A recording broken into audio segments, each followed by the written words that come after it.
From the National Newsroom of the Canadian Press, I'm Lisa Laporte. Statistics Canada says higher gas prices, mainly driven by the war in Iran, pushed the annual rate of inflation up to 2.8% in April. The cost of gasoline was 28.6% higher year over year in April as conflict in the Middle East disrupted global oil shipments.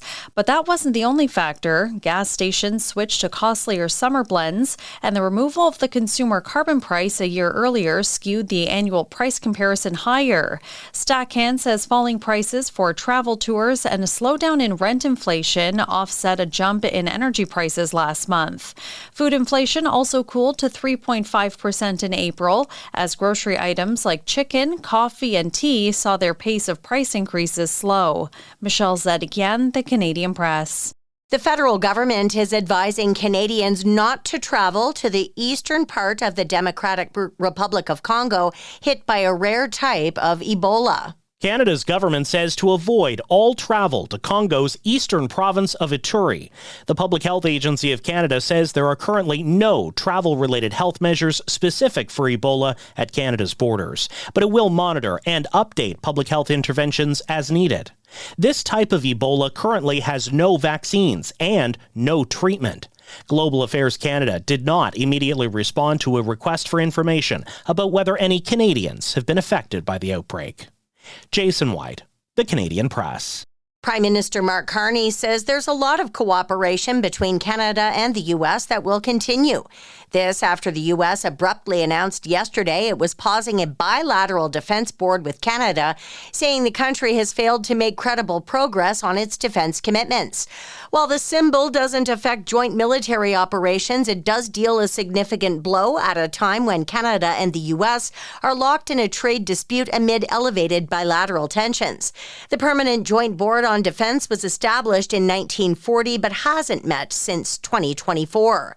Service on the busiest U.S. commuter rail system resumed today after a deal was reached to end a workers' strike that started over the weekend. Commuters in the eastern suburbs of New York City had to muddle through another tough morning rush, though, as trains weren't ready for service in time for the morning commute. And David Suzuki is set to celebrate his 90th birthday with a benefit concert in Vancouver.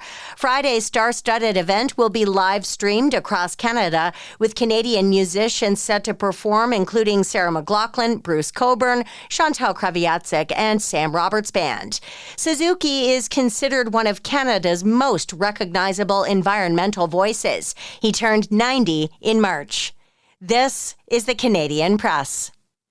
In sports, the Toronto Blue Jays play the New York Yankees in Major League Baseball action tonight. The NBA's Eastern Conference Final opens tonight between the New York Knicks and Cleveland Cavaliers. The Toronto Tempo take on the Phoenix Mercury tonight in WNBA action. The Canadians finished last in the NHL's overall standings in 2022. Now, they're off to the Eastern Conference Final and will face the Carolina Hurricanes Thursday after topping the Buffalo Sabres in 7 games of their second-round playoff series last night. Canadians captain Nick Suzuki reflects on a rebuild that included plenty of tough moments. It's been a long journey for sure. From when we went to the Cup final, then we finished last place in the whole league, to where we are now. There's been a lot of different steps. Montreal is the youngest team to make the third round of the playoffs since the 1993 Habs, with an average age of 25.8 years. From the Canadian Press, I'm Lisa Laporte. Thanks for listening. Don't forget to follow and subscribe.